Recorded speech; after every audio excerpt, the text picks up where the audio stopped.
Hello everyone, I hope you all are doing well.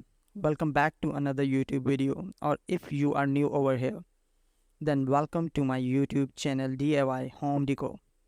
Today's video is gonna be about rental friendly ideas plus the best hacks DIY for your apartment. Let's talk about the style number 1, gold picture light. Renter friendly product is battery operated picture light game with a really easy guide to install it on the wall, and I loved it in this black finishes. What I bought it in, however, I ultimately decided I preferred it in gold. You can buy them in gold, but I wanted to make it into a DIY project. So I used some antique gold rub and buff and used that to turn it into a lovely gold looking fixture, and I love how this turns out because that only doesn't add an extra light source. You don't have to worry about wiring, and it just elevates a gallery wall and looks so pretty. Also bonus because I love that it is a remote operated and you can set it on a timer as well. Style number 2, basket flush mount.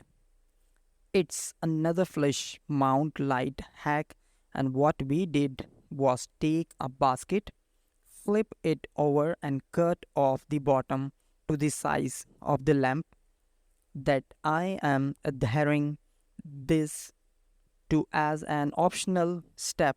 You could add some wires for extra security.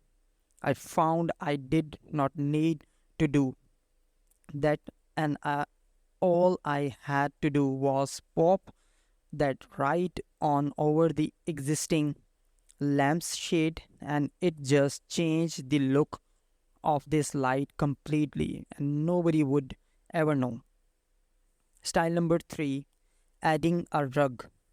Your apartment sometimes that maybe seems unusual, but I love to do is adding a rug on top of carpet, and you always want to start with a rug pad because this is going to ensure that rug doesn't shift and move around, but it truly elevates the look of your apartment. It brings in the personal touch that you need. It just breaks up that wall to wall carpet that sometimes just not the cutest, or even covers it up if it's looking old or dingy from previous rentals. Style number 4, vertical blinds. Speaking of other ugly fixtures in an apartment, talk about vertical blinds. And so this is just a fun way to elevate it, sort of conceal those boring basic cheap as well vertical blinds, so you can store a large curtain rod above the vertical blind. You can slide on a curtain that match your decor, and also the finial at the end there, and it perfectly hides the blinds, but they still retain their functionality in case you need to close.